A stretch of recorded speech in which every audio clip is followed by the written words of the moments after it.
So how do you enter a market when dominant players like Aiyima, FOSI, Aiyima and SMSL already compete? Worse yet, this isn't a luxury market, like when Toyota's Lexus entered the market against Mercedes, BMW, and Audi.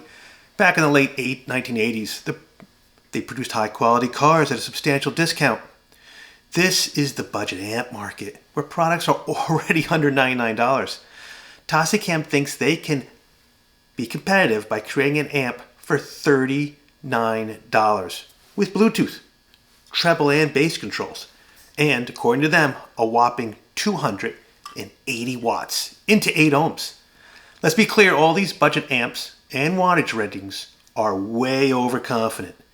Just to be kind, if I was being completely honest, saying this can do 280 watts is like me saying I can project my subscriber base to get $100,000 in the next month.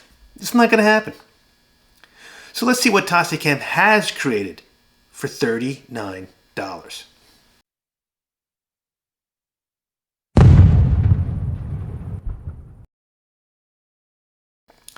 I've said it before, but it's really worth repeating. To be able to go to Amazon, pick up a product in 2023 for $39 with these features that was researched, designed, manufactured, shipped to the United States, and then shipped to your door at no additional charge.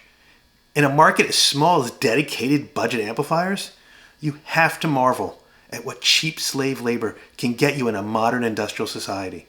The T200W comes with a power switch and a separate volume knob, which is helpful for those people interested in not having to change the volume every time you turn this back on and off. I prefer the simplicity of Aiyyima's A07 Max with the volume knob acting as an on-off switch, but I know there are those of you who are dead wrong and prefer it this way. It also comes with treble and bass controls. I really dislike treble and bass controls. Not only are they boosting a large part of the sound spectrum when used, which makes them useless in my book, but Tosicam's literature doesn't specify exactly what they're doing. For reference, Yamaha's AS801 specs the bass and treble controls from negative 10 dB to a positive 10 dB. And Yamaha also specifies the starting frequency and the turnover frequency for each of their bass and treble controls. So at least you know how crude each one is. Also, Yamahas have a nice tactile feel to let you know when you're centered back at 0. And they are quickly defeatable by utilizing either like pure direct button or something like that. With the Tosicam, there is no way of knowing if you're back at 0. Just your best educated guess. And there are no specs about what frequencies each one is boosting. You just have to go by your ears. So the real advantage at this price point is the inclusion of Bluetooth, connecting my phone and my iPad in seconds. And the Tosicam will take whichever product comes first, which is how it should be. Once it has a Bluetooth connection, the line in doesn't operate unless you first disconnect from Bluetooth using your device. And that can not be done via the Tosicam. So there's no selector switch, which would be a welcome addition to select between line in and Bluetooth. The rear is as simple as they come. Line level input, Bluetooth antenna, and binding posts.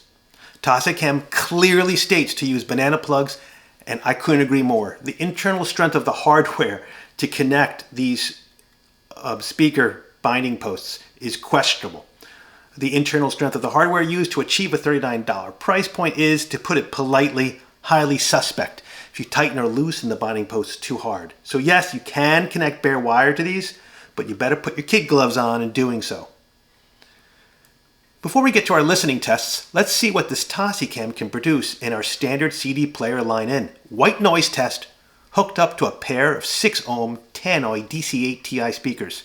Our current leaders are the Yamaha AS2100, 108 dB, the Yamaha RS300, 93 dB, only a 50 watt rated stereo receiver, the Aiyima A07 Max, 86 dB in mono, 83 dB in stereo, the FOSI V3 with the 48 volt 5 amp power supply, 77 dB, and then of course the Aiyima B50 at 73 dB. And before we show you what the Tosicam T200 could produce, let's clarify why this test is so important.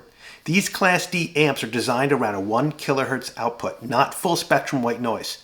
Also, they are designed to receive the proper voltage to hit their maximum output, not necessarily the same voltage you'll get when plugging in a consumer level product like a CD player. More like definitely not what you'll get when you plug in a CD player or other consumer product. So they're spec'd at getting a certain voltage and a simple 1 kHz signal to get anywhere close to their stated wattage output.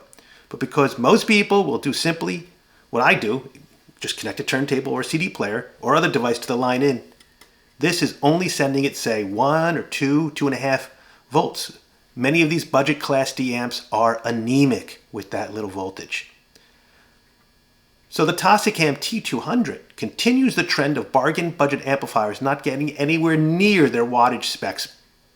But the Tosicam T200W did come in at 86 dB. Yes, I double checked the output because I was admittedly flabbergasted. But when you research that the Tosicam uses the Texas Instruments TPA3116D2 chip, which is spec'd at about half the volts necessary to achieve maximum wattage that the FOSI V3 and the Aiyima use, you understand why that this little guy can put out more wattage in this specific test. You give those the full wattage of volts that they want and they will beat it. But we're just plugging in a CD player just like you would, just like a record player.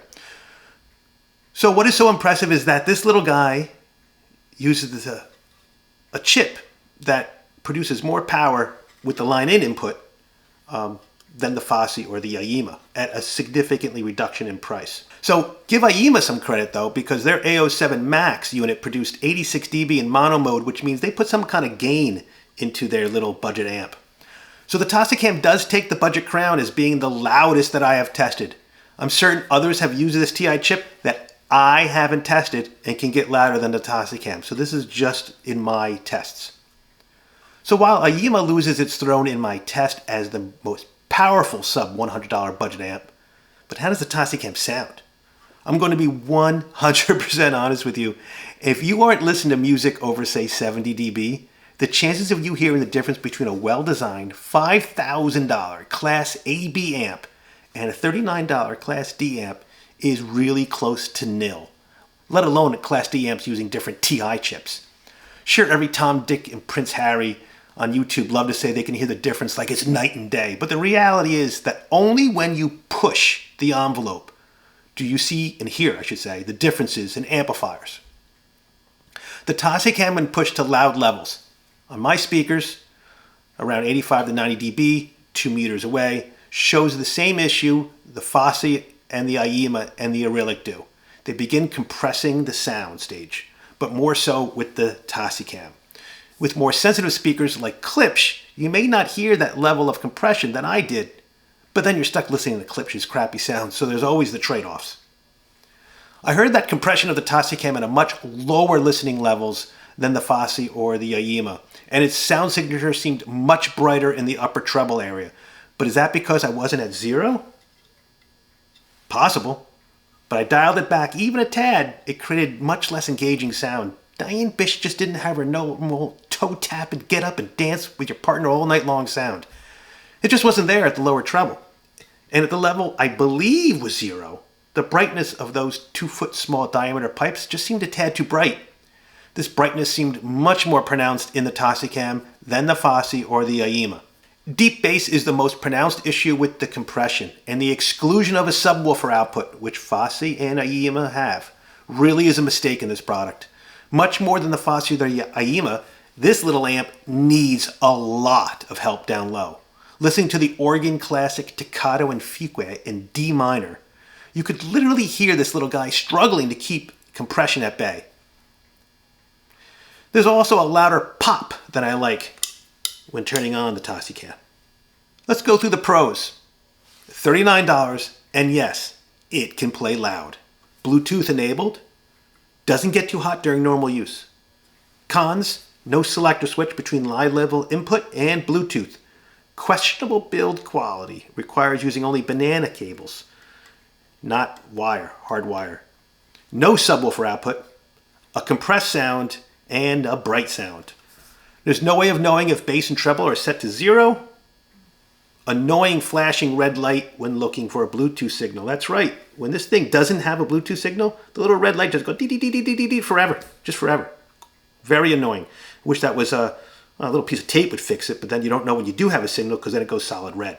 As a child of the 1980s, when working minimum wage after taxes, you might get a cheap 8-bit CD player and receiver after 100 hours of work, knowing that today you can get an amp with built-in Bluetooth for about 6 hours and just borrow someone's phone, or if you don't have one, is nothing short of remarkable. For a young child who wants to start experimenting with music and even a cheap turntable, if the turntable has a built-in phono preamp, you can spend a lot more than the Tosicam is asking and not get significantly better sound.